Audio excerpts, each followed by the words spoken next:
નમસ્કાર. આજના આ ખાસ વિશ્લેષણમાં આપણે એક બહુ જ મહત્વના ડોક્યુમેન્ટને ડીકોડ કરવાના છીએ. ગુજરાત શાળાકીય પ્રવૃત્તિ અને પરીક્ષા કેલેન્ડર 2026-27. હવે સામાન્ય રીતે આવા સરકારી પરિપત્રો બહુ જ બોરિંગ અને ભારેખમ લાગતા હોય છે, ખરું ને? પણ ચિંતા ન કરો, આપણે આખી માહિતીને એકદમ સરળ ભાષામાં આવતા શૈક્ષણિક વર્ષ માટેના એક ક્લિયર અને પાવરફુલ રોડમેપ તરીકે સમજીશું. માની લો કે આ માત્ર તારીખોનું લિસ્ટ નથી, પણ શૈક્ષણિક સફળતાનો આખો નકશો છે. તો આજનો આપણો એજન્ડા એકદમ ક્લિયર છે. આપણે આ 5 મુખ્ય બાબતો પર ફોકસ કરીશું. પહેલા, વાર્ષિક રોડમેપની બેઝિક ઓળખ. પછી પ્રથમ સત્રની શરૂઆત, બોર્ડ પરીક્ષાની તૈયારીનો તબક્કો, અંતિમ વાર્ષિક પરીક્ષાઓ અને છેલ્લે આ કેલેન્ડરનું ખરેખરું મહત્વ શું છે તે જોઈશું. ચાલો આગળ વધીએ. ઓકે, તો શરૂઆત કરીએ આપણા પહેલા વિભાગથી, વાર્ષિક રોડમેપની ઓળખ અને પાયો નાખવો. હવે સૌથી પહેલો સવાલ એ થાય કે આ વાર્ષિક રોડમેપ એક્ઝેક્ટલી છે શું? સાવ સીધી ભાષામાં કહીએ તો આ ગુજરાત માધ્યમિક અને ઉચ્ચતર માધ્યમિક શિક્ષણ બોર્ડ દ્વારા બહાર પાડવામાં આવેલું એક સત્તાવાર કેલેન્ડર છે. પણ હા, તેને ખાલી રજાઓ ગોતવા પૂરતું લિસ્ટ માનવાની ભૂલ બિલકુલ ના કરતા. તેમાં આખા વર્ષના શૈક્ષણિક દિવસો, પરીક્ષાઓ, વેકેશન અને જાહેર રજાઓની પૂરેપૂરી ડિટેલ આપેલી હોય છે. એક રીતે જોઈએ તો આખા સ્કૂલ વર્ષની લય અને શિસ્ત આના પરથી જ નક્કી થાય છે. અને જો આખા વર્ષનો એક ઓવરઓલ આઈડિયા લેવો હોય તો આ ટાઈમલાઈન જુઓ.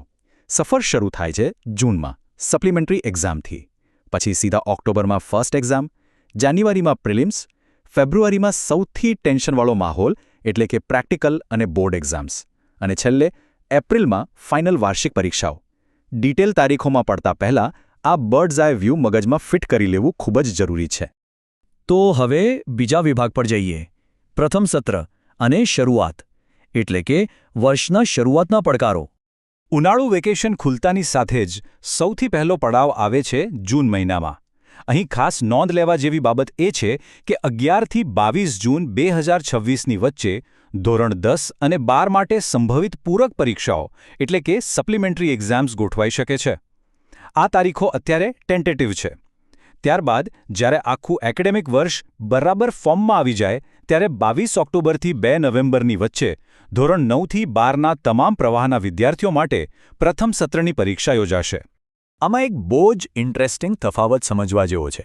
ઘણાને થતું હોય છે કે ફર્સ્ટ એક્ઝામ અને પ્રિલિમ વચ્ચે શું ફરક? તો જુઓ, ઓક્ટોબરની પ્રથમ પરીક્ષા એ માત્ર શરૂઆતના અડધા સિલેબસ પૂરતી સીમિત છે. એને એક ચેકપોઇન્ટ સમજી લો.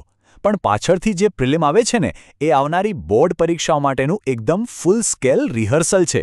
ત્યાં આખો સિલેબસ કવર થશે. અને અહીંથી શિયાળાની શરૂઆત સાથે જ આપણો રોડમેપ સૌથી ગંભીર તબક્કામાં પ્રવેશે છે. વિભાગ 3, બોર્ડ પરીક્ષાની તૈયારી. જાન્યુઆરી મહિનો એટલે સમજી લો કે ફૂલ ઓન સ્ટ્રેટેજિક પ્રેક્ટિસનો ટાઈમ. 18થી 28 જાન્યુઆરી 2027 દરમિયાન તમામ ધોરણો માટે પ્રિલિમ અથવા દ્વિતીય પરીક્ષા લેવાશે. પણ અહીં એક બીજી બહુ જ ખાસ બાબત છે. 30 જાન્યુઆરીએ ફક્ત ધોરણ 9ના વિદ્યાર્થીઓ માટે એક વિશેષ પ્રખરતા શોધ કસોટી એટલે કે ટેલેન્ટ સર્ચ ટેસ્ટનું આયોજન કરવામાં આવ્યું છે. આ ટેસ્ટનો મેઇન પર્પઝ વિદ્યાર્થીઓની અંદર છુપાયેલી પ્રતિભા અને તેમની મૂળભૂત ક્ષમતાઓને બહાર લાવવાનો છે. હવે સૌથી રસપ્રદ વાત નોટિસ કરવા જેવી એ છે કે ફેબ્રુઆરી મહિનો કેવી રીતે સ્ટેપ બાય સ્ટેપ ધોરણ 10 અને 12નું પ્રેશર હેન્ડલ કરે છે. જુઓ, સ્ટેપ 1, પહેલા 1થી 3 ફેબ્રુઆરીએ શાળા કક્ષાની બોર્ડ પ્રેક્ટિસ પરીક્ષા થશે. સ્ટેપ 2, 5થી 13 ફેબ્રુઆરી સુધી ધોરણ 12 સાયન્સ માટે પ્રેક્ટિકલ એક્ઝામ્સ લેવાશે. અને ફાઇનલી સ્ટેપ 3, 25 ફેબ્રુઆરીથી મુખ્ય બોર્ડ પરીક્ષાઓની શરૂઆત. આ પ્રેક્ટિસ અને મુખ્ય પરીક્ષા વચ્ચેનો ગેપ વિદ્યાર્થીઓને શાંતિથી રિવિઝન કરવાનો પૂરો સમય આપે છે. આખી સિસ્ટમ બહુ જ સાયન્ટિફિક રીતે ડિઝાઇન કરાઈ છે. અને આ રહ્યો આખા વર્ષનો સૌથી મોટો અને મુખ્ય ઇવેન્ટ, ધોરણ 10 અને 12 માટેની મેઇન એસએસસી અને એચએસસી બોર્ડ પરીક્ષાઓ. આ પરીક્ષાઓ 25 ફેબ્રુઆરી 2027થી શરૂ થઈને સીધી 17 માર્ચ 2027 સુધી ચાલશે. આખો એકેડેમિક પર્વત ચડ્યા પછીનું આ શિખર છે. આ જ એ હાઈ સ્ટેક્સ સમયગાળો છે જેની તૈયારી આખું વર્ષ થતી હોય છે. બોર્ડની આ ભારે ઉત્તેજના અને દોડાદોડી પછી આપણે પહોંચીએ છીએ વિભાગ 4 પર. અંતિમ તબક્કો, વાર્ષિક પરીક્ષાઓ એટલે કે ધ ગ્રેન્ડ ફિનાલે. અહીં આ 16નો આંકડો બહુ જ ખાસ છે.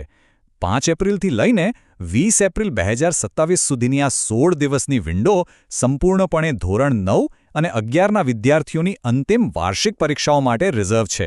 બસ આ પરીક્ષાઓ પૂરી થાય એટલે સમજી લેવાનું કે શૈક્ષણિક વર્ષની સત્તાવાર રીતે પૂર્ણાહુતિ થઈ ગઈ. ઠીક છે, તારીખો અને શેડ્યુલ તો આપણે બહુ ડિટેલમાં જોઈ લીધું, પણ હવે સૌથી મહત્વના વિભાગ 5 પર આવીએ. આ કેલેન્ડરનું મહત્વ, તેની વ્યૂહરચના અને અમલીકરણ. ખરું પૂછો તો ખાલી તારીખો ગોખી મારવાથી કંઈ નથી થતું. આ ટાઈમલાઈનને પોતાના ફાયદા માટે વાપરવી એ જ અસલી સ્માર્ટનેસ છે. શિક્ષકો માટે આ રોડમેપ એટલા માટે જરૂરી છે કારણ કે તેઓ સમયસર સિલેબસ પૂરો કરીને રિવિઝન પ્લાન કરી શકે. વિદ્યાર્થીઓ માટે આ એક એડવાન્સ એલાર્મ જેવું છે, જેથી તેઓ પહેલેથી જ ટાઈમ મેનેજમેન્ટ કરી શકે. અને સ્કૂલ મેનેજમેન્ટ માટે? તેમના માટે આખા વર્ષની પ્રવૃત્તિઓનું પ્લાનિંગ અને શિસ્ત જાળવવા માટે આ એક પરફેક્ટ માસ્ટર પ્લાન છે. પણ હા, એક બહુ જ પ્રેક્ટિકલ અને ઇમ્પોર્ટન્ટ વાત ધ્યાનમાં રાખવા જેવી છે. કોઈ પણ લાંબી સફરમાં રસ્તાઓ થોડા ઘણા બદલાઈ શકે છે, રાઈટ? એ જ રીતે આ સરકારી તારીખો છે અને કોઈ ખાસ સંજોગોમાં સરકાર દ્વારા તેમાં ફેરફાર થઈ શકે છે. જ્યારે પણ આવું કંઈ થાય ત્યારે શાળાઓએ બોર્ડના આદેશોનું ફરજિયાત પાલન કરવાનું રહે છે. એટલે આપણું પ્લાનિંગ એકદમ સોલિડ હોવું જોઈએ, પણ થોડું ફ્લેક્સિબલ પણ ખરું. આજના આ આખા એનાલિસિસનો નિચોડ ખરેખર એક જ વાક્યમાં છુપાયેલો છે. મૂળ દસ્તાવેજમાં જ બહુ સરસ રીતે કહ્યું છે કે આ કેલેન્ડર એક મહત્વપૂર્ણ માર્ગદર્શિકા છે જે વિદ્યાર્થી આ મુજબ તૈયારી કરે છે તે વધુ સારા પરિણામ મેળવી શકે છે. સાવ સાચી વાત છે. આ માત્ર કાગળનો ટુકડો નથી, પણ ટોપ રિઝલ્ટ લાવવા માટેની એક પાવરફુલ ચાવી છે.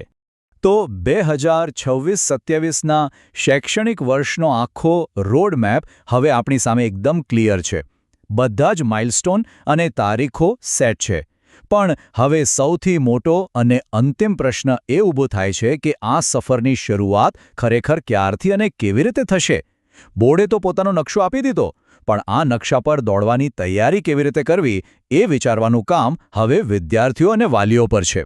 આ જ વિચારતા કરી મૂકે તેવા પ્રશ્નો સાથે આપણે આજનું આ વિશ્લેષણ અહીં પૂરું કરીએ છીએ. આવી જ રસપ્રદ અને ઉપયોગી માહિતી સાથે ફરી મળીશું.